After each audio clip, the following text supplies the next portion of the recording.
இன்னைக்கு காலையில எந்திரிச்ச உடனே எங்கடா போய் அப்பாவை எழுப்பணுமோ அப்படின்னு நினச்சிட்டு இருந்தேன். ஆனால் எனக்கு எழுப்புற வேலையே இல்லை. ஏன்னா அப்பா எந்திரிச்சு வந்துட்டாங்க. ஜாலியாக வந்த உடனே என் கூட விளையாடிட்டு இருந்தாங்க. விளையாண்டு முடிச்சதும் நான் போய் ஒரு சந்தில் மாட்டிட்டேன். நல்ல வேளை அப்பா வந்து என்னை காப்பாற்றிட்டாங்க. அம்மா கேட்டாங்க எதுக்கு அங்கே போனேன்னு. நான் சொல்லவா முடியும் அந்த பூனையை தேடி போனேன்னு. நான் பூனையை தேடி தான் போனேன். மதியானம் நல்லா தூங்கிட்டேன். அப்பா வண்டி சத்தம் கூட கேட்கவே இல்லை எனக்கு. நான் கேட்டுக்கிட்ட போகவே இல்லை. அப்பா தான் வந்து என்னை எழுப்பி விட்டாங்க. "என்னடா பாப்பா இன்னும் தூங்கிட்டு இருக்க? நான் வந்து எவ்வளோ நேரம் ஆச்சு? நீ நல்லா தூங்கிட்டு இருக்கியே!" அப்படின்னு சொல்லி அப்பா வந்து எழுப்பி கொஞ்ச நேரம் என் கூட விளையாடிட்டு இருந்தாங்க.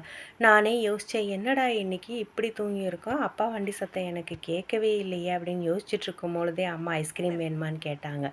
அப்படியே கொஞ்சம் ஐஸ்கிரீமை சாப்பிட்டுட்டு தூங்கிட்டேன். அதுக்கப்புறம் சாயந்தரம் ஆயிடுச்சு. அப்பாவுக்காக வெயிட் பண்ணிகிட்ருக்கிறேன்.